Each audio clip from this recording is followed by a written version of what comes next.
Well, I decided to make two videos of this, kind of showing and breaking it up into two parts, but this is how I made this piece.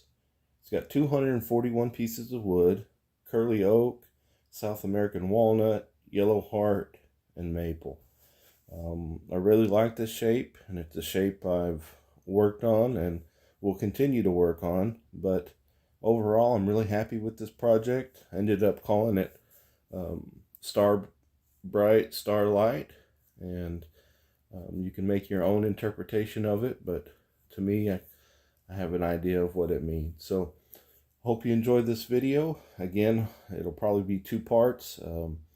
That way it doesn't get too long, as this process that I use does take quite a bit of time. I glue mine up a layer at a time, turn it, control how thick or thin the wall is, control the shape, glue another layer, and continue on. But I hope you enjoy the video. If you do, like and subscribe or share with some of your other woodworking friends. But my name is Joshua Bradley, and this is another How I Made This video.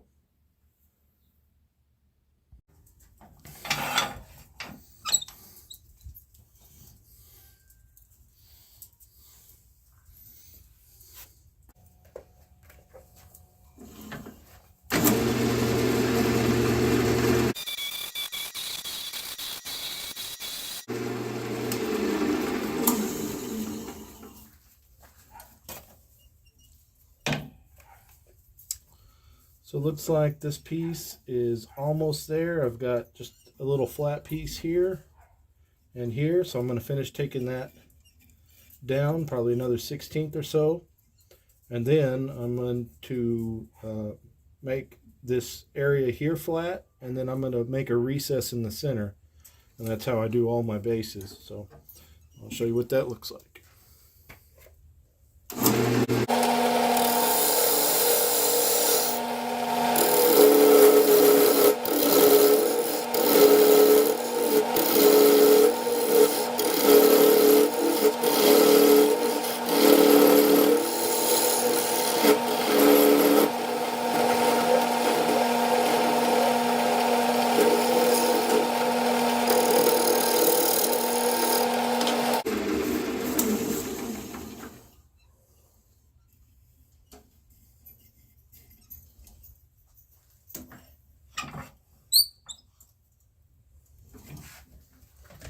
Well, that looks good. So the next step is to use a board that has some sandpaper on it, a flat board, and I'm going to hold it across here and get this surface sanded.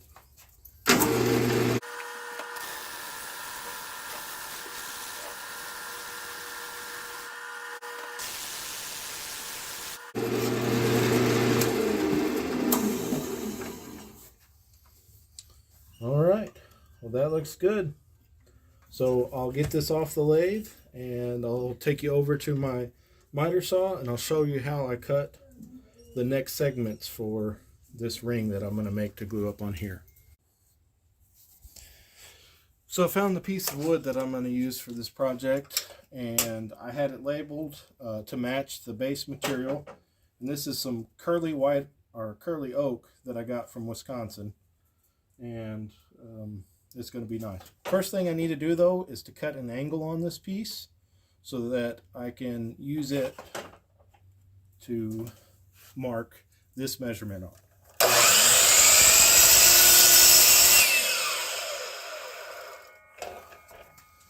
Now, I always like to look at the end grain of my piece to see if there's any checks or cracks, and this piece looks good, so we'll move on from there.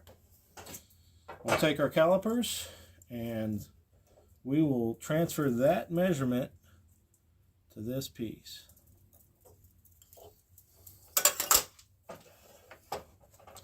And then we are going to transfer and make our stop block. Just going to double check. And that looks good, so I'm going to clamp this down. And this will be our first piece, so we'll cut it.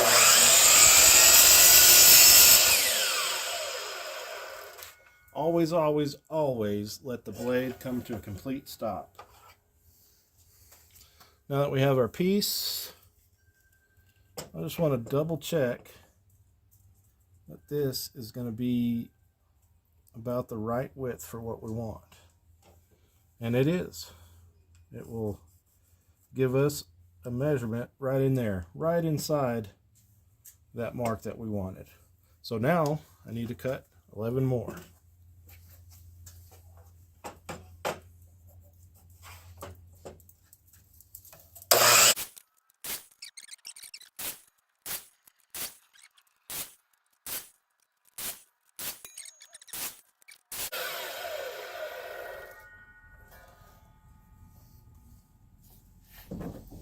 So now that I've got these 12 pieces cut, I will take you up to where I glue these together and show you how I do that. I like to have my pieces numbered. Helps keep the grain pattern going in a similar matter, although sometimes I will use and want a random look, and so I may change it up. But for this piece, we want this curly grain to show off, and we want a kind of a uniform look. So we're using just a rub joint method where you put the piece together, rub it back and forth until you get it in place. You got a little bit of squeeze out, and it will hold. And it also makes sure that you're getting glue on all the surfaces as well. 5, so 7, 6.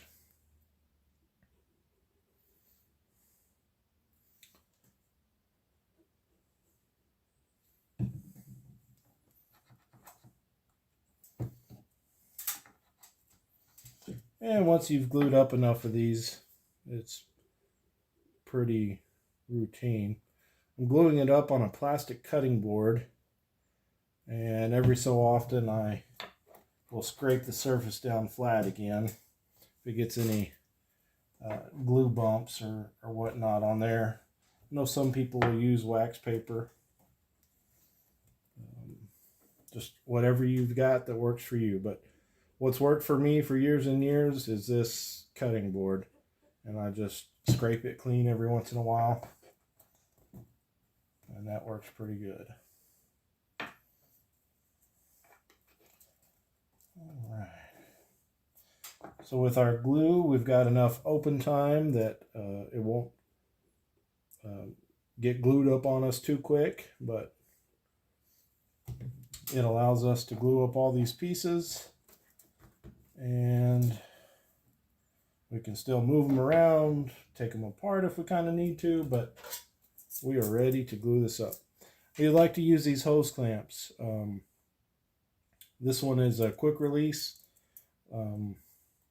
That's not why I got it, but it can be reused over and over again. Is super helpful for me.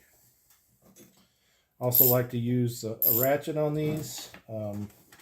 Some of them have a slotted end for a screwdriver, and you can pop the screwdriver out, hit yourself, wear that opening out. So this ratcheting works really good for what I need. I like to just double check that all my outside points are lined up, and I'll tighten this down, kind of make sure that everything is kind of flat, nothing's sticking up.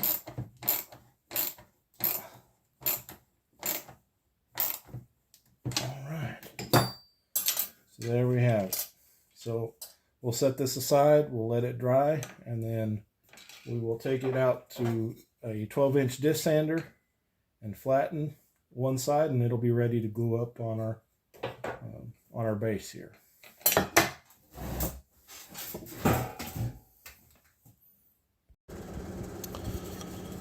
So I just took the oak ring down to the sander, and I sanded this side flat, nice and flat and ready to glue up, and I'll show you what that looks like.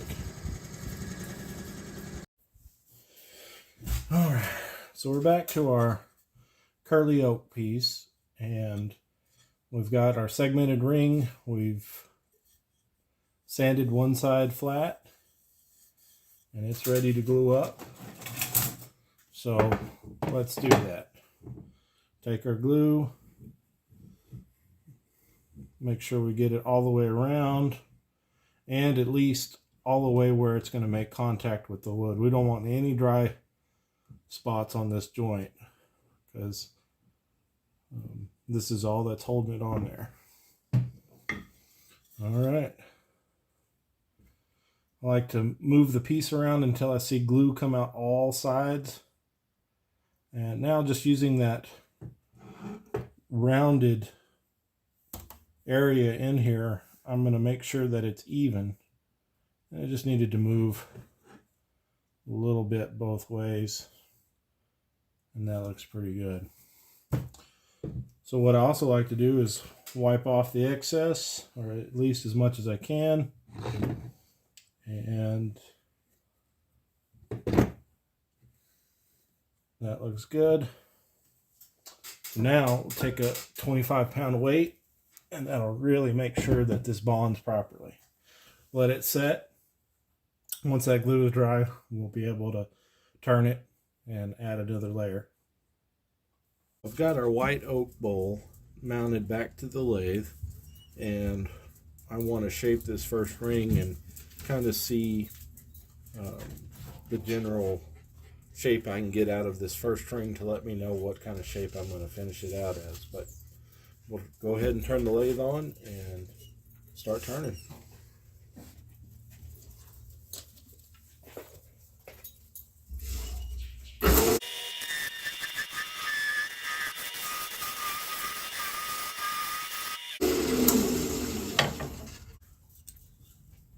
I'm switching tools now, and I'm going to go ahead and use this to finesse my shape a little bit.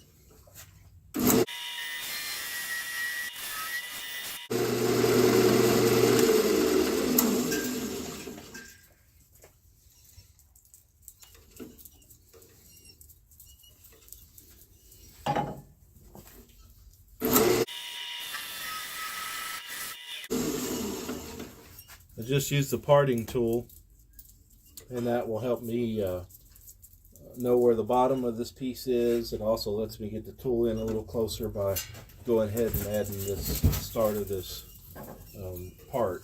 But from there, I think I'm going to refine the shape just a little bit more and then go to the inside.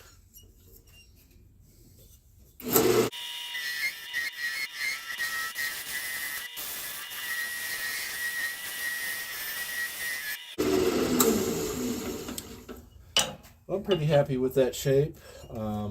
I know what I want to do with this piece, and it looks like I'll be able to do it, but I want to continue this curve out until I get maybe 4 or 5 layers high, and then I'm going to make a giant sweep back in, and it makes for really a nice looking type of vessel. So I'm going to move my piece around in a minute and start working on the inside, but I'm just going to hit it with some sandpaper real quick in between.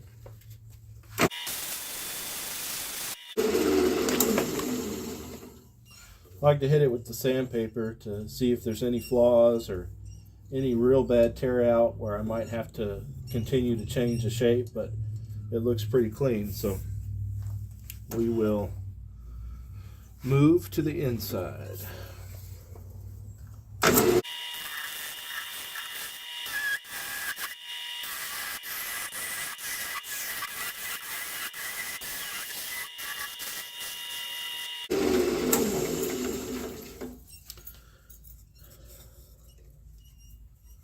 Well, that looks pretty nice. Again, I like to leave on, especially when I'm first starting out, I like to leave the walls a little thick to give myself some room to make some adjustments in the shape, or just in case you have a chip out or something like that, where I can change the shape and get down to my thickness that I want. But now that we've turned the inside, I need to flatten the top, so we'll do that with some sandpaper.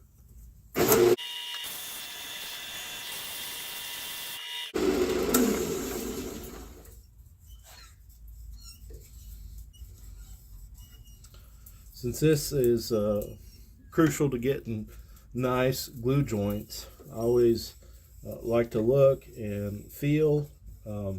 Sometimes you can even see in the sheen of the wood the difference between where it was sanded and where it was turned, and looks like I need just a little bit more sanding. So this paper is getting kind of dull, but I'll maybe make a video on changing that out later.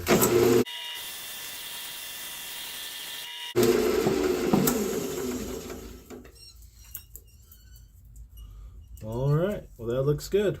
Take this off the lathe and get to cutting some pieces for the next layer. Let's get ready to turn this layer, and we're just going to try to follow this shape here. We want this nice curve, so we'll try to maintain it. And let's turn the outside and then we'll turn the inside.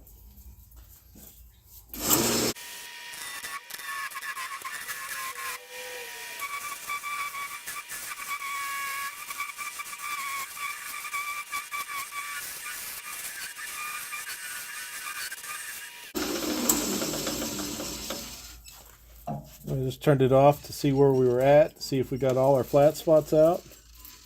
And it looks like we did, so just going to keep refining the shape.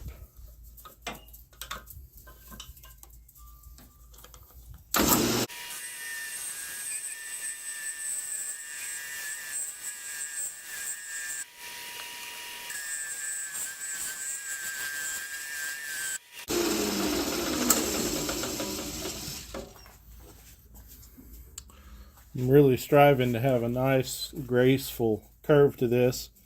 And I don't want to flatten out too far or get 90 degrees. You can see I'm still probably at a, I don't know, 20-degree angle or something like that. And I want to slowly bring that up to where it gets to my 90 or close to it. And then I'm going to start a curve the other way. So we'll move the camera around and work on the inside.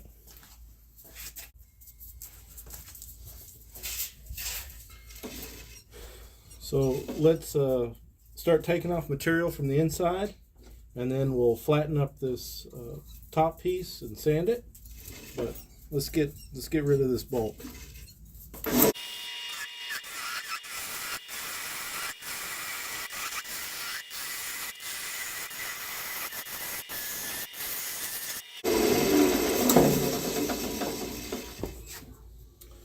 Well, that feels pretty consistent, and again, I always like to leave mine a little thicker in these beginning stages so I can refine the shape.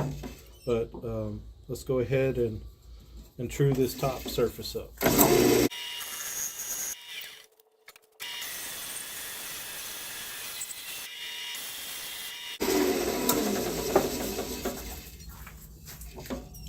Alright, kind of burned it a little bit, but that's alright, we'll clean it up. Take it off the lathe and cut some pieces for it. Let's get started on this, turning this layer down. Again, we want a nice shape to this. We want it to flow, no flat spots or anything like that. A nice sweep. And we'll turn this outside down and then work on the inside.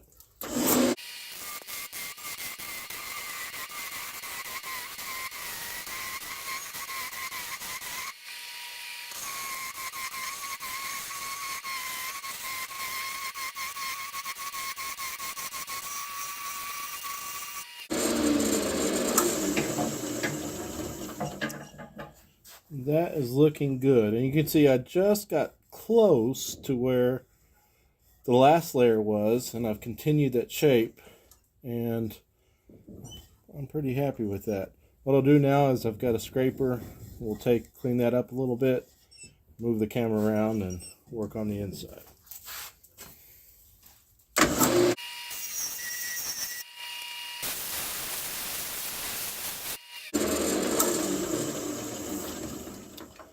I'll just hit that with some 120 real quick.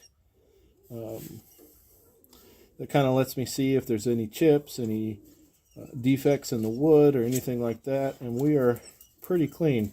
little bit where the scraper didn't touch, and it didn't sand, so we'll finish that in another step. But it's going to be nice, the shape that we're getting out of this bowl. So let's move the camera around and work on the inside. Let's get this inside cleaned up.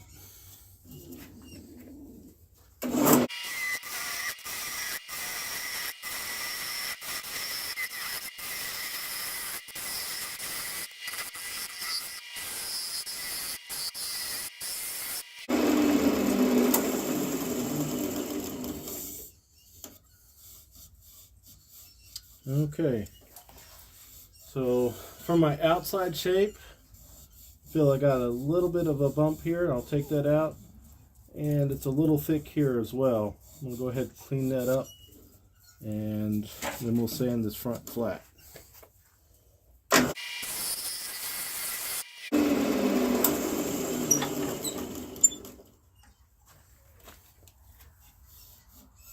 Okay, that's pretty much where I want it. Still got a little bit of a ridge there.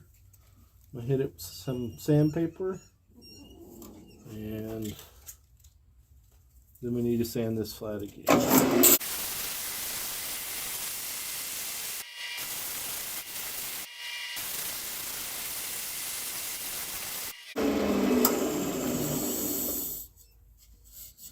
Yeah, that's nice. Anything I can do in these steps when it's easy to sand is worth it, because once I get this shape, I may only be able to fit my hand in there, and I want this to be as nice on the inside as the outside.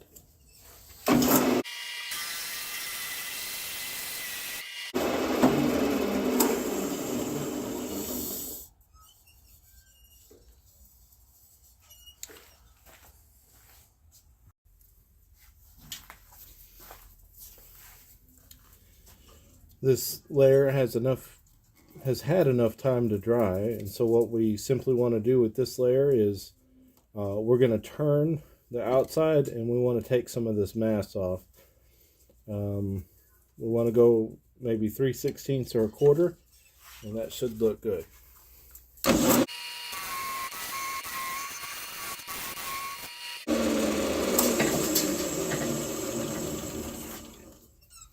That didn't take long. So what we'll do next, now that we have this outside turn, is we'll work on the inside.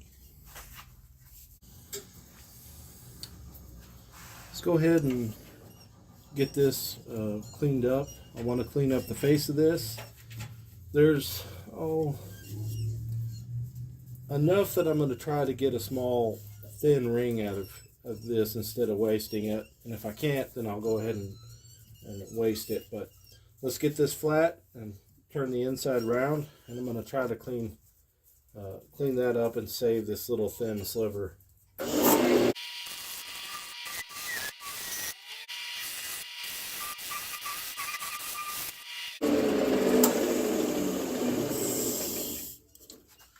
Okay, so let's sand this flat now, and it's looking like it's only going to be maybe a 32nd over a 16th. It may be too thin of a ring to try to save for me. If I had a bandsaw and a drum sander, it would be no problem. But I don't.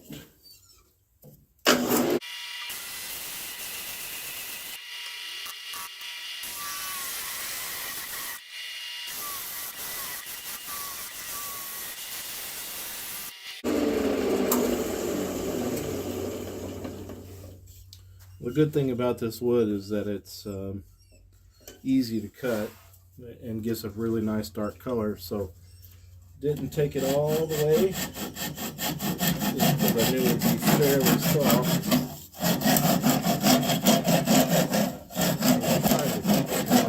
Instead of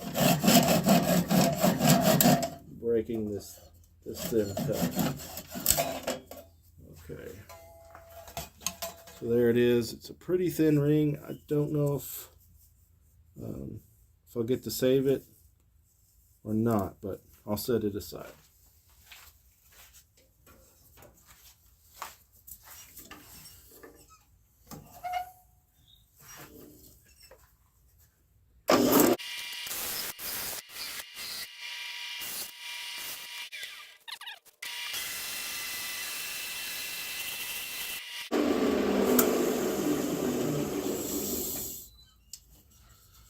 Well, that looks good. This layer is a little thinner than I wanted to by me trying to save some of that material.